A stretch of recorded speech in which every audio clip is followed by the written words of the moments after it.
Hello friends, welcome to HSSC Adda. HSSC Adda YouTube channel पर आप सभी साथियों का हार्दिक स्वागत है। तो आज की वीडियो में हम पढ़ने वाले हैं अपना रेलवे NTPC CBT 1 के जो पेपर हुए थे वो सीरीज हमने स्टार्ट की है। प्लेलिस्ट अलग से बनी हुई है, लिंक वीडियो के डिस्क्रिप्शन में आपको मिल जाएगा। तो मेरे बच्चों, इस पेपर में जो मैथ के क्वेश्चन आए थे, जो CBT 2 का जो पेपर होगा उसके लिए बहुत ज़्यादा इंपॉर्टेंट रहेगी ये क्लास। और हमारी क्लास नंबर भी आज कौन सी है, 2 है ये, ठीक है। इससे पहले एक पेपर हम सोल्व कर चुके हैं, आज ये दूसरा पेपर रहेगा। हम लगातार इस सीरीज को कंटिन्यू करेंगे। और ये है आपका पेपर 7 जनवरी 2021 को 10:30 से 12 वाली जो शिफ्ट थी उसमें ये पेपर आपका हुआ है। और इसमें 30 क्वेश्चन मैथ के आपको देखने को मिलेंगे, यानी कि हर शिफ्ट के अंदर 30 मैथ के क्वेश्चन थे, 30 रीजनिंग के थे और 40 आपके जीके के थे। तो मैथ की सीरीज मैंने स्टार्ट कर दी है, बहुत ही जल्द आपकी रीजनिंग की सीरीज भी है, स्टार्ट कर दी जाएगी। तो पहले बच्चों आगे बढ़ते हैं। अपना पेपर है, जो पहला क्वेश्चन है पेपर में पूछा हुआ वो लेते हैं। तो पहले क्वेश्चन में क्या पूछा गया है, किसी विद्यालय में लड़के और लड़कियों की संख्या का अनुपात 5:7 था। सत्र के दौरान 8 और लड़कों का दाखिला हो गया। उसके बाद लड़कियों और लड़कों की संख्या का नया अनुपात 1:1 हो गया। तो प्रारंभ में लड़कों और लड़कियों की संख्या के बीच में जो अंतर था, जो डिफरेंस था, वो कितना था। तो पहले बच्चों बहुत बढ़िया सवाल पूछा गया है। यहाँ पर एक तरफ हम लिख लेते हैं बॉयज़ और एक तरफ लिख लेते हैं हम गर्ल्स, ठीक है। इनके बीच का अनुपात दिया हुआ है। तो प्रारंभ में यह अनुपात कितना था, 5:7 था। उसने कहा है कि 8 जो लड़के हैं वो शामिल हो गए, तो अनुपात क्या हो गया पहले बच्चों, 1:1। यानी कि वो कहना चाहता है कि 8 लड़के शामिल हुए लेकिन लड़कियां एक भी शामिल नहीं हुई। यानी कि लड़कियां पहले 7 थी तो अब भी 7 ही रहेंगी। तो इसको 7 बनाना है तो इसको गुणा कर देंगे 7 से, और इसको भी 7 बनाना पड़ेगा क्योंकि इसको भी गुणा 7 से करना पड़ेगा, ठीक है। ये कुछ भी बने लेकिन 7 से गुणा दोनों तरफ करना पड़ेगा। तो यहाँ से यहाँ तक देखो 7 से 7, ठीक है, ये बिल्कुल सही है। और यहाँ से यहाँ तक देखो कितनी यूनिट का इंक्रीमेंट हो गया, 2 यूनिट का इंक्रीमेंट हो गया। 2 यूनिट का मतलब है, उसने कहा कि 8 लड़के शामिल कर लिए गए। इस 2 यूनिट का मतलब भी क्या दिया हुआ हमें, 8 लड़के। तो इसका कितने गुना होगा प्यारे बच्चों, 1 यूनिट की वैल्यू आ गई हमारे पास 4। तो यहाँ पर कहना क्या चाहता है, आरंभ में लड़के और लड़कियों की संख्या के बीच का अंतर कितना था। तो इनके बीच का देखो 5 और 7 के बीच का, यहाँ पर 5 और 7 के बीच का अनुपात कितना है, इनके बीच का डिफरेंस कितना है, 2 यूनिट का। और 2 यूनिट की वैल्यू हमारे पास कितनी दी हुई है, 8, यानी कि इसका कितने गुना, 4 गुना। तो हमारा आंसर क्या हो जाएगा, बी ऑप्शन 8। इसके अलावा चाहे तो वो लड़कियों की संख्या पूछेगा तो हम बता सकते हैं 7 चौके 28, और लड़कों की संख्या पूछेगा तो 5 चौका 20, और बाद में फिर 8 लड़के शामिल होने से 28:28, यानी कि 1:1 का जो है इनका अनुपात आ जाएगा। तो नेक्स्ट क्वेश्चन लेते हैं। हमारा क्या दिया हुआ है, एक 21 सेंटीमीटर त्रिज्या वाले वृत्त में से एक वृत्तखंड काटा जाता है। वृत्तखंड का कोण 40 डिग्री का है, तो वृत्तखंड का क्षेत्रफल ज्ञात कीजिए। बहुत आसान सवाल पूछा गया है प्यारे बच्चों। उसने कहा है कि एक वृत्तखंड है, जैसे कि हमारे पास एक सर्कल दिया हुआ है, ठीक है, इसमें से एक वृत्तखंड काटा गया है। मान के चलो उसका एंगल कितना है, 40 डिग्री उसने एंगल दिया हुआ है, ये इस तरह से, ठीक है। तो इस इतने त्रिज्याखंड का ही एरिया हमें बताना है कि क्या होगा। तो बहुत बढ़िया सवाल पूछा गया है। हमारे पास फॉर्मूला होता है किसका, वृत्त के क्षेत्रफल का। क्या होता है, पाई आर का स्क्वायर, यानी कि 22/7 गुणा आर कितना हमारे पास त्रिज्या है 21 सेंटीमीटर, और इसका स्क्वायर करेंगे तो 2 बार गुणा। इसके अलावा आगे हमें क्या करना है, सिर्फ 40 डिग्री की वैल्यू बतानी है। और अगर देखा जाए तो ये जो पूरा एंगल होता है हमारा, ये होता है 360 डिग्री का। तो 40 डिग्री वाले की बात कर रहे हैं हम यहाँ पर, तो 40/360 करेंगे, 1 से कटेगा कितने पे, 9 पे। यहाँ पर इसको काटो, 3 से गया 7 से गया 3 पे। अब इसको 3 से 3 पे काट देते हैं, 3 से 7 पे, 22 और 7 बचता है। हमारे पास आंसर आ जाएगा कितना, 154 सेंटीमीटर स्क्वायर जो है इसका हमारे पास एरिया निकल के आ जाएगा। यहाँ पर हमारा जो नेक्स्ट क्वेश्चन है उसमें क्या दिया हुआ हमारे पास, 2 पुरुष एक स्थान से एक ही दिशा में क्रम से 5 और 5.5 किलोमीटर प्रति घंटा की चाल से यात्रा शुरू करते हैं। तो वह कितने समय के बाद एक दूसरे को 8.5 किलोमीटर की दूरी पर, एक दूसरे से 8.5 किलोमीटर की दूरी पर होंगे, ठीक है। वो ये पूछना चाहता है उन दोनों के बीच की जो दूरी होगी वो किस वक्त 8.5 किलोमीटर की हो जाएगी, जब वो एक साथ चलना शुरू करते हैं। तो पहले बच्चों सीधा सीधा यहाँ से देखो, इन दोनों की जो स्पीड है इसके बीच का डिफरेंस कितना है, 0.5 किलोमीटर पर हावर, ठीक है। यानी कि 0.5 किलोमीटर पर हावर, अगर 1 घंटा दोनों चलेंगे तो आधा किलोमीटर का जो डिस्टेंस उनके बीच आ जाएगा। 2 घंटे चलेंगे तो 1 किलोमीटर का आ जाएगा। हमें निकालना कितना है प्यारे बच्चों, 8.5 किलोमीटर का, ठीक है। तो ये होगी हमारी 8.5 किलोमीटर डिस्टेंस, ये हो जाएगी हमारी स्पीड, और हमें निकालना है टाइम। तो पहले बच्चों टाइम क्या होता है, डिस्टेंस बटे स्पीड। तो 8.5 बटे 0.5, दशमलव से यहाँ पर कोई वैल्यू कोई फर्क नहीं पड़ेगा, दशमलव हट जाएगी दोनों की, क्योंकि ऊपर नीचे एक एक अंक के बाद दशमलव दी हुई है। इसको काटेंगे कितने पे जाएगा, ये 17 पे चला जाएगा, यानी कि 17 घंटे के बाद उन दोनों के बीच में जो डिस्टेंस होगी वो 8.5 किलोमीटर की हो जाएगी। तो प्यारे बच्चों, हमारा जो अगला क्वेश्चन है बहुत आसान क्वेश्चन है, सिंपलीफिकेशन का क्वेश्चन है। जब संख्या n को 5 से भाग देने पर शेषफल बचता है 2, ठीक है। एक संख्या है n, उसको 5 से भाग देंगे तो हमारे पास शेषफल क्या बचता है, 2 बचता है। तो संख्या n का स्क्वायर को 5 से भाग देने पर शेषफल कितना बचेगा। बहुत इजी क्वेश्चन पूछा गया प्यारे बच्चों। देखो n कोई ऐसी संख्या मान लेते हैं जो, यानी कि n+2 हमारे पास क्या होता है, यहाँ पर क्या आएगा, पूरा 5 से डिविजेबल होगा, क्योंकि जब हम इसको भाग करेंगे तो ये 2 हमारा रिमाइंडर बचेगा, क्योंकि n तो है वो संख्या है जो 5 से पूरी पूरी भाग होती है। मान के चलो n मैंने मान लिया 5, ठीक है प्यारे बच्चों। n हमारा हो गया 5, सॉरी n हमारा 5 नहीं हो गया, n हमारा हो गया 7, ठीक है। n हम 7 लेंगे क्योंकि 2 ऐड करके लेंगे। जब हम 7 को 5 से डिवाइड करेंगे तो हमारे पास शेषफल कितना आएगा, रिमाइंडर आ जाएगा तुम्हारा 2। वो ये कहना चाहता है जब हम इस 7 का स्क्वायर करेंगे, कितना होता है 7 का स्क्वायर 49, इसको जब हम 5 से भाग करेंगे तो हमारे पास कितना शेषफल आएगा, तो 5 से कितने पे जाएगा, 5 × 45, शेषफल कितना आ गया तुम्हारा 4। यानी कि प्यारे बच्चों हमारा आंसर क्या आएगा, सी ऑप्शन, 4 शेषफल हमारे पास रह जाएगा। मुझे उम्मीद है ये क्वेश्चन तुम लोगों को अच्छे से समझ में आ गया होगा।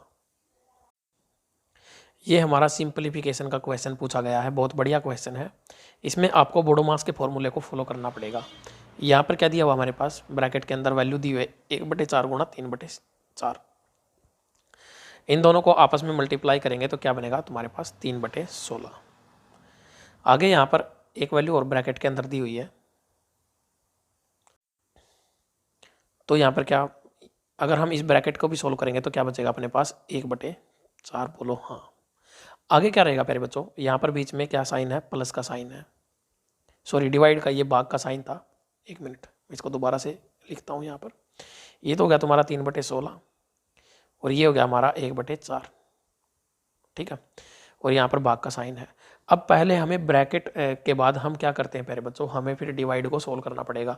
तो यहाँ पर क्या बनेगा हमारे पास, पूरी जो इक्वेशन बनेगी 1/2 गुणा 4/1, क्योंकि ये ऊपर चला जाएगा, गुणा 1/2, आगे है जमा का साइन, फिर आएगा हमारा 1/2 गुणा, और ये पलट जाएगा 16/3, क्योंकि इसके पहले डिवाइड का साइन है। तो ये 2 से 2 4 पूरा कट जाएगा इन दोनों से, 2 से ये कट गया 8 पे। हमारे पास जो पूरी वैल्यू जो बचेगी वो बचेगी तुम्हारी 1 + 8/3। जब हम इसको सोल्व करेंगे एलसीएम लेंगे 3, 3 एकम 3 और 8 11, 11/3 हमारा क्या आ जाएगा इस सवाल का राइट आंसर। मुझे उम्मीद है ये सवाल भी तुम लोगों को अच्छे से समझ में आ गया होगा। तो प्यारे बच्चों, आगे बढ़ने से पहले छोटी सी रिक्वेस्ट है, यदि आप चैनल पर नए हैं तो चैनल को सब्सक्राइब जरूर करें। यहाँ पर आपकी मैथमेटिक्स की क्लासेज होती हैं ज़्यादातर। इसके अलावा भी आपको अलग अलग तरह के जो टॉपिक हैं, जैसे रीजनिंग हो गया या फिर हरियाणा जी के हो गया, तो उनकी क्लासेज भी मिलती हैं। और सभी PDF आप HSSC अड्डा टेलीग्राम से डाउनलोड कर सकते हो। इसके अलावा कोई डाउट है तो व्हाट्सएप कर सकते हो या फिर कॉमेंट बॉक्स में कॉमेंट कर सकते हो। @प्रदीप सहरावत HSSC अड्डा, ये प्यारे बच्चों मेरा इंस्टाग्राम है। चाहो तो मुझे यहाँ पर फॉलो कर सकते हो, सोशल मीडिया पर जुड़ सकते हो। तो प्यारे बच्चों, हमारा जो नेक्स्ट क्वेश्चन है, किसी वस्तु के विक्रय मूल्य में 50 रुपये की कमी कर देने से 5% का जो लाभ था वो 5% की हानि में बदल जाता है। वस्तु का प्रारंभिक विक्रय मूल्य क्या था। बहुत अच्छा सवाल दिया हुआ प्यारे बच्चों। जब भी हमारे पास इस तरह की कंडीशन दी होती है कि 5% का लाभ या 10% का या कुछ भी वैल्यू हो का लाभ हानि में बदल जाता है, और ये वैल्यू दी होती है, तो एक तरफ लाभ है एक तरफ हानि है, प्रॉफिट एंड लॉस दोनों को ऐड करेंगे तो बनेगा कितना, टोटल 10%। और ये जो वैल्यू हमारे पास दी होती है ये उसकी वैल्यू होती है, यानी कि 10% हमारा क्या हो जाएगा 50 रुपये। तो 100% हमारा क्या होता है कॉस्ट प्राइस। तो 100% की वैल्यू हम निकाल सकते हैं, इसका 10 गुना किया तो इसका भी 10 गुना कर देंगे, कितना आ जाएगा प्यारे बच्चों 500 रुपये, ठीक है। ये 500 रुपये हमारा क्या आ गया कॉस्ट प्राइस। और इस तरह के क्वेश्चन में सबसे बड़ी गलती यही होती है कि हम यहाँ तक कॉस्ट प्राइस निकालते हैं और आंसर कर देते हैं जिस तरह से यहाँ पर दिया हुआ सी ऑप्शन में 500 रुपये, और आंसर क्या रहेगा गलत हो जाएगा। फिर ऑब्जेक्शन लगाते हैं, ऑब्जेक्शन में भी कुछ नहीं होता है। लेकिन सवाल को समझने की कोशिश करो, प्रैक्टिस से ये सारी चीज़ें तुम्हें समझ में आएंगी। प्रैक्टिस नहीं करोगे तो चीज़ें समझ में नहीं आएंगी। वस्तु का प्रारंभिक विक्रय मूल्य ज्ञात करना प्यारे बच्चों, ना कि क्रय मूल्य। क्रय मूल्य है 500 रुपये, उसने कहा है 5% का प्रॉफिट उसको हो रहा था, ठीक है। तो यानी कि क्रय मूल्य पर 5% का प्रॉफिट वो कमा रहा था, तो 500 रुपये का या तो निकाल लो 5% या फिर 5% ऐड कर लेते हैं, तो 21/20 से इसको गुणा कर देंगे। फ्रैक्शन होता है 5% का 1/20, तो 1 ऐड करेंगे तो 21/20 से इसको गुणा कर देंगे, तो भी हमारा क्या निकल के आ जाएगा यहाँ से विक्रय मूल्य। तो ये कट गया तुम्हारा 25 पे। 25 एकम 25 का 5 हासिल 2, 25 दूनी 50 और 2 52। 525 रुपये हमारा क्या था प्रारंभ में विक्रय मूल्य यानी कि सेलिंग प्राइस।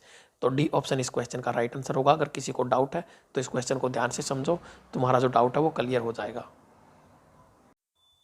तो नेक्स्ट क्वेश्चन है प्यारे बच्चों, बहुत आसान क्वेश्चन पूछा गया है। एक निश्चित धनराशि पर 4% वार्षिक ब्याज की दर से 2 वर्ष के लिए लगने वाले चक्रवृद्धि ब्याज की गणना वार्षिक तौर पर होती है और साधारण ब्याज का अंतर 20 रुपये है। तो धनराशि क्या है? हमेशा सवाल आता है प्यारे बच्चों, या तो 2 साल का अंतर बताता है या 3 साल का। और मैंने तुम लोगों को यूट्यूब पर भी पढ़ाया हुआ है, इसके अलावा कंप्लीट मैथ के कोर्स में भी ये चीज़ें बताई हैं।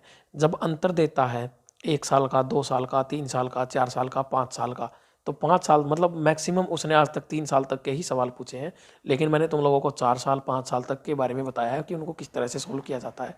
यहाँ पर एक डायरेक्ट फॉर्मूला बताता हूँ मैं। फॉर्मूला क्या होता है हमारा? प्रिंसिपल इज इक्वल टू अंतर गुणा 100 का स्क्वायर डिवाइड बाय आर का स्क्वायर। तो यहाँ पर हमारे पास क्या दिया हुआ है? अंतर कितना है? 20 रुपये। सीधा सीधा फार्मूला, इससे सवाल सोल्व हो जाएगा। और 100 का स्क्वायर डिवाइड बाय आर कितना हमारे पास? रेट ऑफ इंटरेस्ट है 4% वार्षिक, तो 4 गुणा 4 यानी कि इसका स्क्वायर हमें करना है। तो 4 से ये 25 पे गया, ये 25 पे गया, ठीक है, 2 जगह 25 आ गया। 625 गुणा 20 जब करोगे तो 12,500 जो है हमारा क्या आ जाएगा? मूलधन। डायरेक्टली कर सकते थे, बिल्कुल बेसिक फार्मूला है, कोई ज़्यादा बड़ा फार्मूला भी नहीं है, थोड़ी सी प्रैक्टिस की ज़रूरत पड़ती है। तो प्यारे बच्चों, इसी तरह से जिस तरह से मैंने आप लोगों को ये सवाल अभी बताया है, इस तरह की सारी चीज़ें आप चाहो तो मेरा कंप्लीट मैथ का कोर्स है, वेटिकन इंस्टीट्यूट की ऐप के ऊपर अवेलेबल है। अरिथमेटिक एडवांस और एनसीईआरटी रिकॉर्डेड बैच है, इसके अंदर आपको एनसीईआरटी भी कवर मिलेगी। करंटली इसकी जो कॉस्ट है वो 199 रुपये है 15 फरवरी तक, उसके बाद जो है कॉस्ट बढ़ जाएगी। और सारी चीज़ें आपको मिलेंगी। एग्जाम ओरिएंटेड अप्रोच है, लाइव डाउट क्लासेज होंगी, आपकी लाइव क्लासेज होंगी ऑन डिजिटल बोर्ड, ठीक है। करंटली हमारे पास डिजिटल बोर्ड अवेलेबल हो चुका है। और कॉन्सेप्चुअल क्लैरिटी आपको हर चीज़, मतलब किसी भी एग्जाम की तैयारी कर रहे हो आप, ये ज़रूरी नहीं है कि आप सिर्फ एचएसएससी की ही तैयारी कर रहे हो। प्री प्लस मेंस यानी कि CBT 1 CBT 2 pre exam tier 1 tier 2 हर एग्ज़ाम को लेकर मैंने ये कोर्स बनाया हुआ है और बहुत ही ज़बरदस्त कंटेंट है। इसकी PDF आपको हर चीज़ मिलेगी, तो इस कोर्स को ज़रूर ज्वाइन करना प्यारे बच्चों। एक ये प्यारे बच्चों ज्योमेट्री के क्वेश्चन से टॉपिक है। एक वृत्त किसी त्रिभुज ABC की भुजा BC को बिंदु P पर स्पर्श करता है, ठीक है। इस तरह से हमारे सामने कोई ट्रायंगल बनी है, ये ट्रायंगल है, त्रिभुज है, और यहाँ पर एक सर्कल है, ठीक है, थोड़ा सा बड़ा सर्कल बनेगा ये। और यहाँ पर क्या कहा उसने? बिंदु P पर स्पर्श करता है। ये A है, ये B है और ये C है। AB और AC को Q और R तक, ठीक है, इसको बढ़ा दिया Q तक और इसको बढ़ा दिया R तक, और ये भी स्पर्श होगी। तो AQ की लंबाई हमें बतानी प्यारे बच्चों। AQ यानी कि हमें पूरी इस साइड की लंबाई बतानी है। तो ये जो हमारे पास फॉर्मूला है 1/2 into BC plus CA plus AB, ये हमारा एक फार्मूला होता है, एक थ्योरम होती है प्यारे बच्चों। और ये जो कंप्लीट जो कोर्स है उसके अंदर ज्योमेट्री का टॉपिक है, उसके अंदर मैंने बहुत बेहतरीन तरीके से समझाया हुआ है कि इसको यहाँ पर समझाना पॉसिबल नहीं है क्योंकि थोड़ा सा टाइम टेकिंग है ये। तो इसको फार्मूले को याद कर सकते हो, या फिर मैंने आप लोगों को ऑलरेडी बता दिया है, वेटिकन ऐप से आप कोर्स लेकर वहाँ पर जाकर चीज़ें जो है अच्छे से समझ सकते हो। तो पहले बच्चों यहाँ पर नेक्स्ट क्वेश्चन देखेंगे। 2 संख्याओं का अनुपात 2:3 है। दोनों संख्याओं में 4 जोड़ने पर अनुपात 7:10 हो जाता है, तो दोनों संख्याओं के बीच का अंतर क्या होगा? बहुत बढ़िया सवाल है, रेशो एंड प्रोपोर्शन के टॉपिक से। 2 संख्याएं 2:3 के रेशो में है, और उसमें अगर हम 4 ऐड करेंगे तो संख्याएं 7:10 के रेशो में आ जाएंगी। यहाँ पर डिफरेंस कितने का प्यारे बच्चों? 3 का, और यहाँ पर डिफरेंस है 1 का। तो मतलब इस पूरी इन दोनों को 3 से मल्टीप्लाई करेंगे तो यह आ जाएगा हमारा 6:9, यानी कि यहाँ से यहाँ तक का जो डिफरेंस है 1 यूनिट का, और यहाँ से यहाँ तक का डिफरेंस है 1 यूनिट का, यही हमें बराबर करना होता है। तो इसकी वैल्यू कितनी है हमारे पास 4, यानी कि इसका कितने गुना 4 गुना। अब पूछ रहा है दोनों संख्याओं के बीच का अंतर क्या होगा। तो दोनों संख्याओं के बीच देखो कितने यूनिट का अंतर है, यहाँ पर भी 3 यूनिट का अंतर है और यहाँ पर भी 3 यूनिट का। 1 यूनिट की वैल्यू अपने पास कितनी है 4, तो इसका 4 गुना कितना हो जाएगा प्यारे बच्चों 12। 3 यूनिट की वैल्यू हमारे पास आ जाएगी 12, यानी कि इन दोनों संख्याओं के बीच का जो डिफरेंस रहेगा वो हमारे पास 12 हो जाएगा। अब नेक्स्ट क्वेश्चन की तरफ बढ़ते हैं। हमारा जो नेक्स्ट क्वेश्चन है, तो क्वेश्चन में क्या पूछा गया है, 5 पुरुष किसी दीवार को 12 दिन में बना सकते हैं, तो मूल दीवार से 50% अधिक दीवार 10 दिन में बनाने के लिए कितने पुरुषों की आवश्यकता पड़ेगी। आसान सवाल है प्यारे बच्चों, MDH वाले फार्मूले से है और बेसिक सवाल है। बस इसमें थोड़ा सा इस चीज़ को समझने की ज़रूरत है। 50% का फ्रैक्शन होता है हमारे पास 1/2, यानी कि उसने कहा है 50% अधिक, यानी कि पहले अगर 2 यूनिट काम था तो अब 3 यूनिट काम हो जाएगा। बस इतना कर लेना, आसान रहेगा। अदरवाइज 2-3 तरीके हैं इस सवाल को करने के, किसी से भी तुम चाहो कर सकते हो। तो 5 आदमी 12 दिन में बनाते हैं, ठीक है। यहाँ पर वैसे तो तुम चाहो तो एक दीवार पूरी ले सकते हो, फिर उधर 1.5 लेना पड़ेगा तुम्हें। तो इस तरह से 100 लोग तो यहाँ पर 150, यहाँ पर 2 ले लेते हैं तो वहाँ पर 3 यूनिट हो जाएगा। वो इसीलिए मैंने ये वाली चीज़ तुम लोगों को बताई। चीज़ों को आसान करना होता है, कैसे करना है वो डिपेंड करता है अपने ऊपर और कितने आदमियों की ज़रूरत पड़ेगी। अब पहले 2 यूनिट थी काम, अब 3 यूनिट काम हो गया। तो यहाँ से काट लो इसको, 2 से गया 6 पे, 5 से कट गया 2 पे, 2 से कट गया 3 पे, ये 3 उधर आके मल्टीप्लाई हो जाएगा। तो 3 गुणा 3 कितने आदमी हो जाएंगे, 9 आदमियों की ज़रूरत पड़ेगी। नेक्स्ट जो क्वेश्चन है प्यारे बच्चों, किसी कार का मूल्य में प्रतिवर्ष 20% की दर से अवमूल्यन होता है, यानी कि डिक्रीमेंट होता है। तो 2 वर्ष बाद कार का मूल्य 4,80,000 रुपये हो जाएगा। तो कार का वास्तविक मूल्य क्या था, यानी कि प्रारंभिक मूल्य जो था वो क्या था। ये सवाल तुम्हारा जो सक्सेसिव वाला सवाल है प्यारे बच्चों, और डिस्काउंट वाला सवाल भी हम इसको कह सकते हैं, किसी तरह से भी इसको मान सकते हो तुम। सक्सेसिव वाला होता है ये। 20% का फ्रैक्शन क्या होता है प्यारे बच्चों, सबसे पहले 1/5। उसने कहा कमी हो रही है, यानी कि डिक्रीमेंट हो रहा है। तो यानी कि पहले 5 था तो अब कितना हो जाएगा 4। बस यही चीज़ है, पहले साल 5 से 4 हो जाएगा, दूसरे साल भी 5 से कितना हो जाएगा 4। तो टोटल हो जाएगा 5 से 5 का स्क्वायर 25 और 4 का स्क्वायर 16। पहले स्टार्टिंग में कार की जो कॉस्ट थी वो 25 यूनिट थी, अब कितनी रहेगी 16 यूनिट। 16 यूनिट की वैल्यू कितनी दी है, 4,80,000 रुपये, यानी कि इसके कितने गुना हो जाएगा, 16 थी 48 और आगे कितने जीरो हैं 4 जीरो, 1 2 3 4, ठीक है। उसी तरह से स्टार्टिंग में भी कार की जो कॉस्ट थी वो 25 यूनिट न होकर इसका कितने गुना 30,000 गुना, ठीक है। 25 थी या 75 और आगे लगा लो 4 जीरो। अब देखो किस ऑप्शन में ये रखा, बी ऑप्शन, 7,50,000 रुपये जो है इसकी स्टार्टिंग की कॉस्ट थी। तो प्यारे बच्चों नेक्स्ट क्वेश्चन क्या है, चक्रवृद्धि ब्याज पर जमा की गई एक राशि है 12,000 रुपये। धनराशि 5 वर्ष में कितनी हो जाती है, डबल। वह धनराशि 15 साल में कितनी हो जाएगी। यह भी तुम्हारा सक्सेसिव वाला ही सवाल है, समझना है चीज़ों को। पहले कितनी थी स्टार्टिंग में 12,000 रुपये, उसके 5 साल के बाद कितनी होगी, डबल होगी, यानी कि कितनी होगी 5 साल के बाद 24,000 रुपये। फिर अगले 5 साल में कितनी हो जाएगी 48,000, क्योंकि डबल होती है हर 5 साल में। उसके अगले 5 साल में कितनी हो जाएगी इसका डबल, 96,000 रुपये। यहाँ तक आने में हमने कितना टाइम जो है वो लिया, 5 साल, फिर 5 साल और फिर 5 साल। उसने पूछा है 15 साल में, तो 5 और 5 10 और 5 15, 15 साल में कितनी होगी वो 96,000 रुपये, यानी कि बी ऑप्शन हमारा इस क्वेश्चन का राइट आंसर हो जाएगा। मुझे उम्मीद है ये सारे क्वेश्चन तुम्हें अच्छे से समझ में आ रहे होंगे।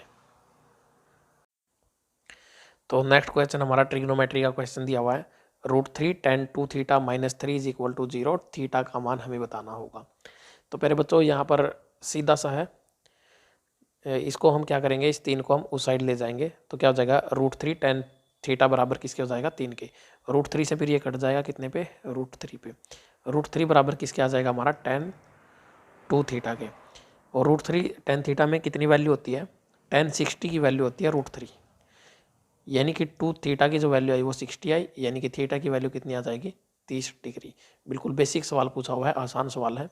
डी ऑप्शन हमारा इस क्वेश्चन का राइट आंसर रहेगा। तो नेक्स्ट क्वेश्चन देखेंगे, एक छात्र ने किसी परीक्षा में 65% अंक प्राप्त किए, परंतु ये अर्हता अंकों से 20 अंक कम थे। दूसरे छात्र ने उसी परीक्षा में 80% अंक लिए और ये अर्हता अंकों से 5% अधिक थे। तो परीक्षा का पूर्णांक क्या था। तो पहले बच्चों सीधी सी बात एक है, अर्हता का मतलब तो मुझे नहीं पता है, लेकिन हो सकता है कि ये पासिंग मार्क हो, तो हम इसको पासिंग मार्क मान लेते हैं। एक परीक्षा में 65% अंक लेने वाला जो छात्र है वो 20 अंकों से फेल हो जाता है, वो सवाल है ये। तो यहाँ पर देखोगे डिफरेंस कितने का है, 80 और 65 के बीच 15% का। लेकिन ये जो 80% है ये 5% अधिक है पासिंग मार्क से। तो हम कह सकते हैं या तो ये मेरिट वाले हो सकते हैं, मेरिट वाले भी बोल सकते हैं इनको। तो 75% अंक मान लेते हैं, वो अंक जो पास होने के लिए या मेरिट के लिए ज़रूरी थे। लेकिन उसने प्राप्त कितने किए, 65%। इससे कितने प्रतिशत कम, 10% कम। और ये 10% की जो वैल्यू है उसने कितने दी है, कितने अंक कम लिए उसने, 20 अंक कम लिए बस। तो 100% अंक होते हैं हमारे, उसकी वैल्यू कितनी हो जाएगी, ये इसका 10 गुना, तो इसका 10 गुना कितना हो जाएगा हमारा, 200 अंक जो है टोटल उस परीक्षा के अंदर थे। डी ऑप्शन हमारा राइट आंसर हो जाएगा। तो प्यारे बच्चों यहाँ पर एक और बहुत अच्छा क्वेश्चन दिया हुआ है, 3 अंकों की सबसे बड़ी संख्या में कौन सी न्यूनतम संख्या जोड़ी जाए कि योगफल पूर्ण वर्ग बन जाए। तो 3 अंकों की सबसे बड़ी संख्या हमारी होती है कौन सी, 9 9 9। इसके आसपास इससे बड़े वाली कौन सी ऐसी संख्या होती है जो हमारे पूर्ण वर्ग संख्या होती है। तो प्यारे बच्चों होता है हमारा 1024, जो 32 का स्क्वायर होता है। ये याद रखने वाली चीज़ें होती हैं, पेपर में यहाँ से सवाल बनता है बहुत बार, 4 अंकों वाली संख्या के आसपास 5 अंकों वाली। तो इस तरह के 3-4 सवाल बनते हैं, वो तुम्हें याद होने चाहिए ऑन फिंगर्स। और तो यहाँ पर 1024 हमारा 32 का स्क्वायर है, यानी कि इसमें हम अगर 25 ऐड कर देंगे तो हमारा कितना बन जाएगा, 1024, यानी कि सी ऑप्शन हमारा राइट आंसर हो जाएगा। आसान सवाल था ये बिल्कुल। तो प्यारे बच्चों नेक्स्ट क्वेश्चन की तरफ बढ़ते हैं। 23 का वह न्यूनतम गुणज क्या होगा जिसे 18, 21 और 24 से भाग देने पर क्रम से 7, 10 और 13 शेष बचता है। अच्छा सवाल है प्यारे बच्चों, एलसीएम के टॉपिक का सवाल है। तो 18 में से 7 घटाएंगे तो 11, 21 में से 10 घटाएंगे तो 11, 24 में से 13 घटाएंगे तो 11। यहाँ पर हमारे पास कॉमन डिफरेंस कितने का आता है प्यारे बच्चों, 11 का। बस यही इंपॉर्टेंट है सवाल के अंदर।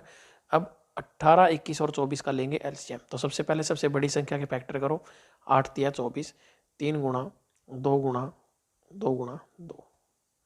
आगे हमें करना होगा 21 के फैक्टर, 3 गुणा 7, क्योंकि 3 ऑलरेडी हमारे पास है। और इसका हो जाएगा हमारा 9 दूनी 18, यानी कि 3 तिया 9 और 9 दूनी 18।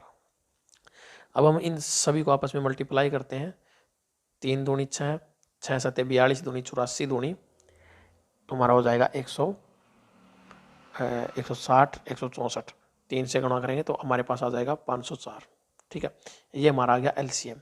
ये तो वो वैल्यू है जो इन सभी से पूरी पूरी डिवाइड हो जाएगी। जब हमें वो संख्या निकालनी है जब ये वाली संख्याएं शेष बचे इनसे भाग करने पर, तो ये जो कॉमन डिफरेंस होता है इसमें से माइनस कर देते हैं। लेकिन उसने सवाल में पूछा है कि 23 से वह संख्या जो है पूरी पूरी भाग होनी चाहिए, ऐसी संख्या हमें बतानी होगी प्यारे बच्चों। तो सीधा सीधा हमें करना क्या होगा, यहाँ पर हमारे पास जो 504 है इसको हमें बार बार मल्टीप्लाई करना पड़ेगा। एक बार 2 से 1008 आ जाएगा, फिर 4 3 से करेंगे 4 से, इस तरह से मैंने सीधा ले लिया यहाँ पर। इसको अगर हम 6 से मल्टीप्लाई करेंगे तो क्या आ जाएगा, 6 चौका 24, 6 पंजा 30। ये वो संख्या है जो इन सभी संख्याओं से तो पूरी पूरी डिवाइड हो रही है। ठीक है, और 23 से पूरी पूरी डिवाइड नहीं हो रही है। तो 23 से अगर पूरी डिवाइड नहीं हो रही है तो हमें क्या करना होगा, यहाँ पर एक बार करके देख लेते हैं। 23 से एक पर इसको डिवाइड करेंगे, 7 72, 23 या 69, 3 34 बचेंगे तो डिवाइड नहीं हो रही है। लेकिन अगर इसमें से हम ये जो 11 कॉमन डिफरेंस है ये माइनस कर देते हैं तो हमारे पास संख्या आएगी 3013। और ये जो 3013 है, क्योंकि 34 आया था लास्ट में और 23 से भाग करेंगे तो 11 शेष आता है, वो 11 हमने इसमें से माइनस कर दिया, अब 3013 आ गया। यानी कि बी ऑप्शन हमारा इस क्वेश्चन का राइट आंसर हो जाएगा, जो 23 से भी पूरी पूरी भाग होगी और जब हम इन सभी से भाग करेंगे तो ये वाले शेष पल आएंगे हमारे पास। इसको तुम चाहो तो चेक कर सकते हो, क्रॉस चेक कर सकते हो भाग करके बार बार। बहुत आसान सवाल है। तो नेक्स्ट जो क्वेश्चन दिया वो हमारे पास x/y 3/4। तो x की वैल्यू x/y हमारे पास क्या आ जाएगा पहले बताओ, 3/4, यानी कि ये x की वैल्यू है 3 और y की वैल्यू है 4। बस सीधी सीधी वैल्यू पुट करेंगे तो यहाँ पर 4 गुणा x की वैल्यू है 3 प्लस 3 गुणा y की वैल्यू है 4 अनुपात 4 गुणा y की वैल्यू है 4 यानी कि 16 अनुपात 4 गुणा x की वैल्यू है 3 12। सॉरी माइनस का साइन है इनके बीच में। ठीक है, तो ये हो गया 12 और ये तुम्हारा 3 गुणा 4 था। ठीक है, ये भी 12, इधर तो हो गया तुम्हारा 24 अनुपात, इधर हो जाएगा 16 में से 12 गए 4, 4 से कटेगा 6 पे, 6 अनुपात, यार 1 मिनट,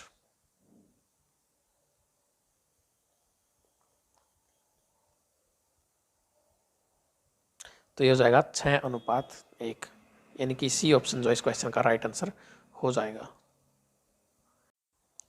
तो चलिए पहले बच्चों नेक्स्ट क्वेश्चन की तरफ बढ़ते हैं। क्या दिया हुआ हमारे पास, x√12 जो है बराबर है किसके, 4x प्लस x√3 के। तो x की वैल्यू फाइंड आउट करनी है।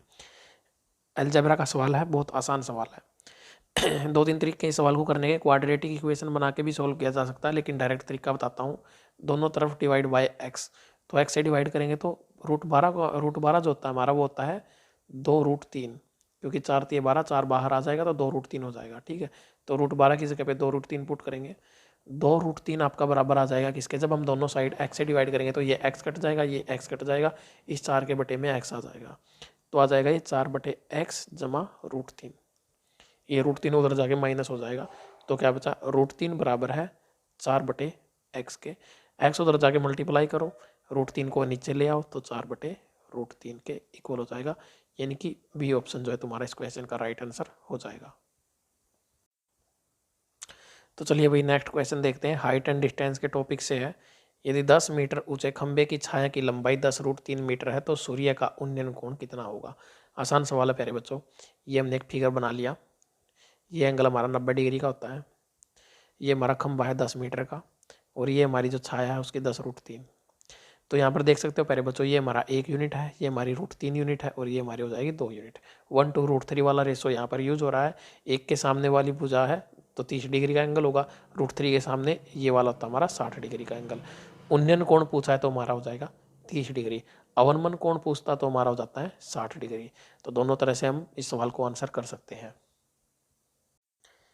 तो नेक्स्ट क्वेश्चन देखेंगे। हमारा जो नेक्स्ट क्वेश्चन है उसमें दिया हुआ है, यदि किसी समबाहु त्रिभुज की प्रत्येक भुजा को 3 गुना कर दिया जाता है तो नए समबाहु त्रिभुज का क्षेत्रफल कितना होगा। यहाँ पर तुम्हें कोई भी फिगर दे, चाहे त्रिभुज हो, वृत्त हो, आयत हो, जो मर्जी वो पूछ ले, कोई सर्कल हो, कुछ भी हो, जब भी एरिया साइड को डबल, ट्रिपल, 4 गुना, 5 गुना करेगा, तो अगर एरिया की बात करेगा तो हमेशा स्क्वायर यूज होता है। तो पहले बच्चों पहले 1 यूनिट थी तो अब कितना हो गया, 3 यूनिट, क्योंकि 3 गुना कर दिया। फिर से 2 बार लगेगा। स्क्वायर में मैंने कहा है एरिया में, क्षेत्रफल में डबल होता है, यानी कि स्क्वायर किया जाता है। तो ये 1 यूनिट आ गया, ये 9 यूनिट आ गया। पहले 1 यूनिट एरिया था तो अब हो जाएगा 9 यूनिट एरिया। इसका कितने गुना हो गया पहले बच्चों, 9 गुना हो गया, यानी कि प्रारंभिक क्षेत्रफल का 9 गुना क्षेत्रफल हमारा हो गया। अगर पूछ ले कि कितना ज़्यादा हो जाएगा तो उससे 8 यूनिट ज़्यादा हो जाएगा। ये चीज़ें होती हैं, इस तरह का क्वेश्चन बार बार एग्जाम में देखने को मिलता है। तो पहले बच्चों नेक्स्ट क्वेश्चन में क्या दिया हुआ है, किसी भिन्न का हर उसके अंश से 2 अधिक है। यदि अंश को 3 गुना किया जाता है और हर को 2 गुना किया जाता है तो वह भिन्न 1/2 बन जाएगी। तो भिन्न ज्ञात करो। तो पहले यहाँ पर हम ऑप्शन में यही चेक करेंगे कि कौन सी ऐसी भिन्न है जिसका जो हर है, यानी कि डिनोमिनेटर है, उसके अंश से 2 अधिक है। यहाँ पर देखेंगे तो कितना, 3 है, यहाँ पर 1 है, यहाँ पर 3 है, यहाँ पर कितना है, 2। और यहाँ पर हमें कुछ भी सोल्व करने की जरूरत नहीं है। देखो कितना कमाल का सवाल पूछा हुआ है। डी ऑप्शन हमारा आंसर हो जाएगा। केवल एक ही ऑप्शन ऐसा है जिसमें जो भिन्न का जो हर दिया हुआ वो अंश से 2 अधिक दिया हुआ है। तो चलिए पहले बच्चों नेक्स्ट क्वेश्चन है, 3 निकटवर्ती मंदिरों में 3 इलेक्ट्रॉनिक घंटियां लगी हुई हैं। इन मंदिरों में पुजारी 2, 3 और 5 मिनट के अंतराल पर अलग अलग समय पर ये घंटियां बजाने का निर्णय करते हैं। तो ये घंटियां पहली बार सुबह 8 बजे एक साथ बजी हैं, तो 9 बजे से पहले ये कितनी बार एक साथ बजेंगी। आसान सवाल दिया हुआ है। 2, 3 और 5 का एलसीएम क्या होगा, 5 दूनी 10 दिया 30, कुछ भी कॉमन नहीं है, एलसीएम होगा 30। यानी कि ये पहली बार 8 बजे बजी हैं तो दूसरी बार बजेंगी 8:30 पर। हर 30 मिनट के बाद ये इकट्ठी बजेंगी। तो 9 बजे तक कितनी बार हो जाएंगी, 8:30 बजे, फिर 9 बजे, यानी कि कुल मिलाकर 2 बार 9 बजे तक ये घंटियाँ एक साथ बजेंगी। तो चलिए भाई नेक्स्ट क्वेश्चन की तरफ बढ़ते हैं। एक 60 मीटर ऊंची इमारत के शीर्ष से किसी टावर के शीर्ष और आधार के अवनमन कोण 30 डिग्री और 60 डिग्री है, तो टावर की ऊंचाई क्या होगी। बहुत अच्छा सवाल है, थोड़ा सा लेंथी सवाल बनेगा, टाइम टेकिंग है। चीज़ों को ऑब्जर्व करना पहले। ये हमारी है एक बिल्डिंग और ये है हमारा एक टावर।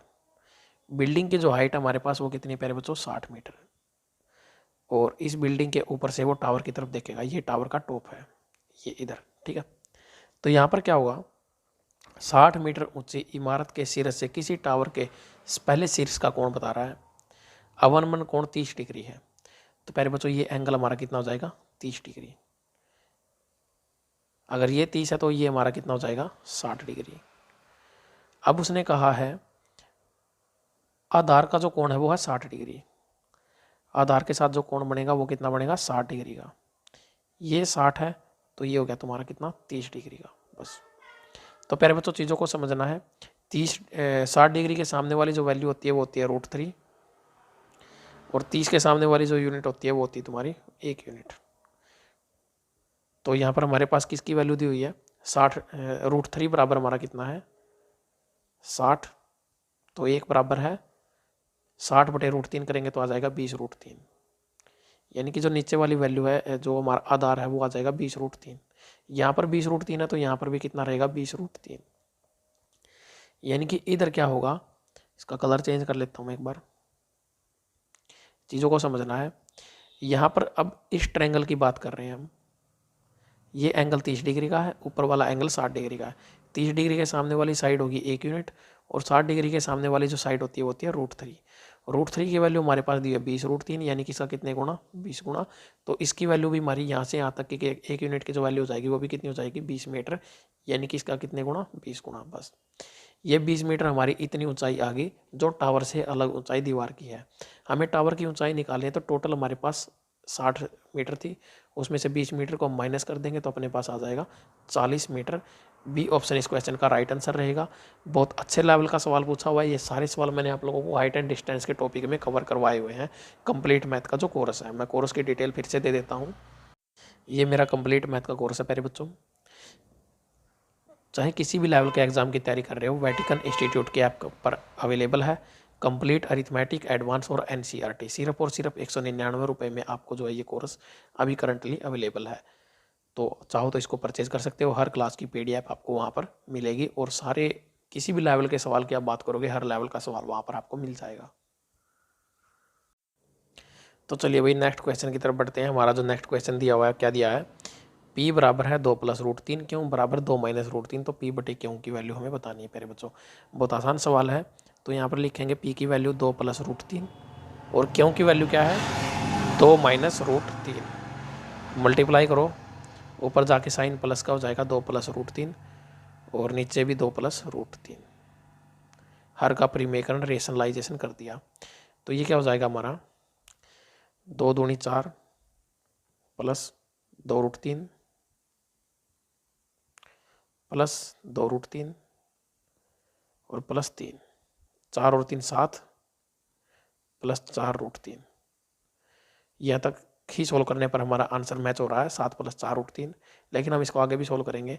ये a का स्क्वायर हो जाएगा माइनस b का स्क्वायर, यानी कि 4 - 3 कितने हो जाएंगे, 1। यही हमारा क्या रहेगा इस सवाल का राइट आंसर। बोलो हाँ। तो नेक्स्ट क्वेश्चन की तरफ बढ़ते हैं। तो चलिए प्यारे बच्चों, नेक्स्ट क्वेश्चन हमारा बहुत अच्छे लेवल का क्वेश्चन है। पहली 5 भाज्य संख्याओं का माध्य तथा पहली 5 अभाज्य संख्याओं के माध्य के बीच का अंतर क्या होगा। तो सबसे पहले 5 जो हमारी भाज्य संख्याएं हैं वो ले लेते हैं। इसमें आएगा हमारा 1 और 2 को हम काउंट नहीं करेंगे, इसमें 3 नहीं होती भाज्य संख्या, 4 6 8 9 10 ये होगी हमारी।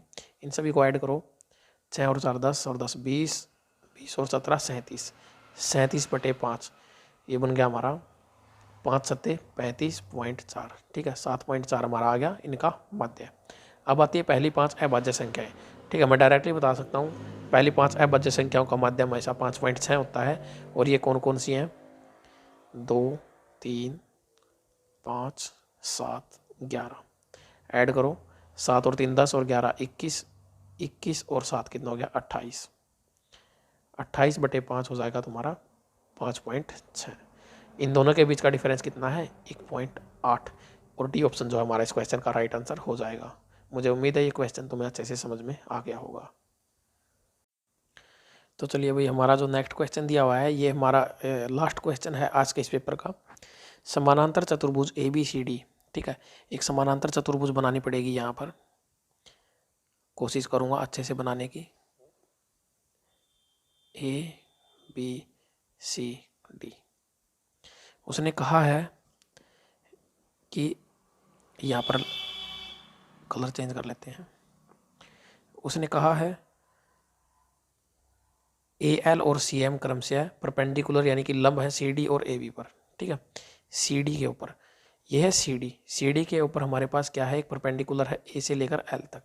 ठीक है, ये लंब है हमारा, ये L है, और AL की लंबाई हमारे पास 20, CD की लंबाई है हमारे पास 18।